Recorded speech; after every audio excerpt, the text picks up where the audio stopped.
Hello हाँ जी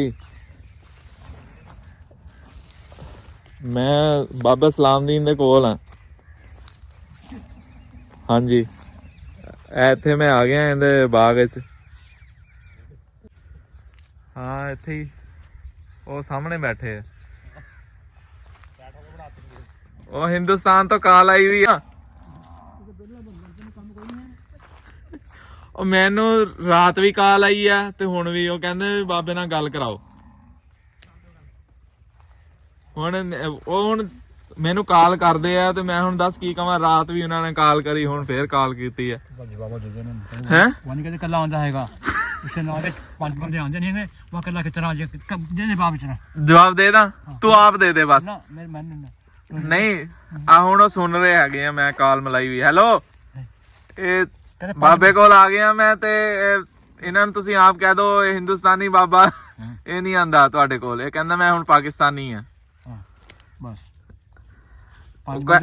ਲੈ ਉਹ ਕਹਿ ਰਹੇ ਹੈਗੇ ਆ ਕਿ ਬਾਬੇ ਕੋਲੋਂ ਜਿਹੜਾ ਬਾਬੇ ਨਾਲ ਗੱਲ ਕਰਵਾ ਕੇ ਕਹਿ ਕਿ ਤਾਂ ਤੂੰ ਮੰਨ ਨਹੀਂ ਰਹੇ। ਗੱਲ ਤੋਂ ਕਰ ਬਸ ਹੈ ਜਵਾਬ ਦੇ ਬਾਬਾ ਫਿਰ ਮੈਨੂੰ ਉਹਨੇ ਨੇ ਕਾਲ ਕਰੀ ਰੱਖਣੀ ਹੈ ਕਿ ਮੈਨੂੰ ਤੰਗ ਕਰੀ ਰੱਖਣਾ। ਕਰੀ ਜਾਵੇ ਕਦੇ ਵਾਦਾ ਕਹਿੰਦੇ ਵੀ ਮੈਂ ਤੁਹਾਨੂੰ 40-50 ਹਜ਼ਾਰ ਰੁਪਇਆ ਭੇਜਿਆ ਬਾਬੇ ਦਾ। 40-50 ਸਭ ਝੂਠ ਗੱਲ ਆ। ਨਹੀਂ ਭੇਜਿਆ।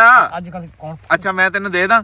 ਨਹੀਂ ਮੈਂ ਕਿਆ ਕਰਨੇ ਪੈਸੇ ਫਿਰ ਜਾਣਾ ਪੈਣਾ। ਮੈਂ ਤੈਨੂੰ 50,000 ਦੇ ਦਿੰਦਾ। ਕੱਲ 40,000 ਭੇਜਵਾਇਆ ਤਾਂ 10,000 ਉਹਨੇ ਕਿਹਾ ਹੋਰ ਵਧਾਤਾ ਹੈ। ਉਹ ਮੈਂ ਹੁਣ ਤੇਰੀ ਵੀਡੀਓ ਪਾ ਦਿੱਤੀ ਸੀ ਨਾ YouTube ਤੇ। ਉਹਨੂੰ ਕੌਣ ਕਹਦੇ ਕਹਿੰਦੇ 5 ਬੰਦੇ ਉਸਕੇ ਨਾਲ ਕੇ ਜਾਂਦੇ ਨਹੀਂ ਆਉਂਦੇ ਨਹੀਂ ਹੈਗੇ ਉਹ ਇਕੱਲਾ ਕਿਤਨਾ ਆ ਜਾਏਗਾ ਬਸ ਜਵਾਬ। ਅੱਛਾ ਜੇ 5 ਬੰਦੇ ਆ ਜਾਏंगे ਫਿਰ ਤੂੰ ਜਾਏगा। ਉਹ ਜਵਾਨ ਨਹੀਂ ਜਾਂਦੇ ਹੈ। ਨਹੀਂ ਉਹਨੇ ਨੂੰ ਰਾਜ਼ੀ ਕਰ ਲਿਆ ਮੈਂ। ਉਹ ਕਹਿੰਦੇ ਹੁਣ ਬਾਬਾ ਸਲਾਮਦੀਨ ਆ ਨਾ ਜਿਹੜਾ ਉਹਨੂੰ ਰਾਜ਼ੀ ਕਰੋ ਹੈ। ਲੋ ਆਪੇ ਨਾਲੇ ਕੱਲ ਮੇਰੇ ਨਾਲ ਤੁਸੀਂ ਗੱਲ ਕੀਤੀ ਸੀ ਕਿ ਬਾਕੀ ਜਿਹੜੇ ਬੰਦਿਆਂ ਨੂੰ ਰਾਜ਼ੀ ਕਰ ਲਾ। ਉਹ ਮੈਂ ਰਾਜ਼ੀ ਕਰਕੇ ਆਇਆ ਹੁਣ ਤੂੰ ਨਹੀਂ ਜਾ ਰਿਹਾ। ਮੈਂ ਪੁੱਛਾਂਗਾ ਜਾ ਕੇ ਫਿਰ ਕਿਹਨੂੰ ਪੁੱਛੇਗਾ। ਬਾਸ ਨਹੀਂ ਪੁੱਛਾਂਗਾ ਬਾਰਸਲੀ ਨੂੰ ਪੁੱਛੇਗਾ। ਬਾਸ ਇਹ ਅੱਛਾ ਬਾਸ ਨਾ ਸਭ ਚੀਜ਼ਾਂ ਪਤਾ। ਅੱਛਾ ਬਲੀਆਂ ਨਹੀਂ ਪੁੱਛਾਂਗਾ ਕੋਲੇ ਜੀ ਨੇ ਪੁੱਛਾਂਗਾ। ਆ ਇਸਮਾ ਮੋਬਾਈਲ ਮੈਂ ਦੇਖ ਕੇ ਕਹਿ ਦੇ ਉਹਨਾਂ ਨੂੰ ਫਿਰ। ਤੂੰ ਹੀ ਕਰ ਦੇ ਬਸ। ਮੈਂ ਨਹੀਂ ਇੱਕ ਦਫਾ ਕਹਿ ਦੇ। ਨਾ ਮੈਂ ਨਹੀਂ ਜਾਂਦਾ ਬਈ। ਤੂੰ ਨਹੀਂ ਜਾਂਦਾ। ਨਾ ਉਹ ਜਾ। ਅੱਛਾ ਹੁਣ ਤੂੰ ਪਾਕਿਸਤਾਨੀ ਆ ਪਹਿਲੇ ਹਿੰਦੁਸਤਾਨੀ ਦਾ ਪਾਕਿਸਤਾਨੀ ਹੁਣ ਪਾਕਿਸਤਾਨੀ ਹੋ ਗਿਆ। ਪਾਕਿਸਤਾਨੀ ਚਲੋ ਠੀਕ ਹੋ ਗਿਆ।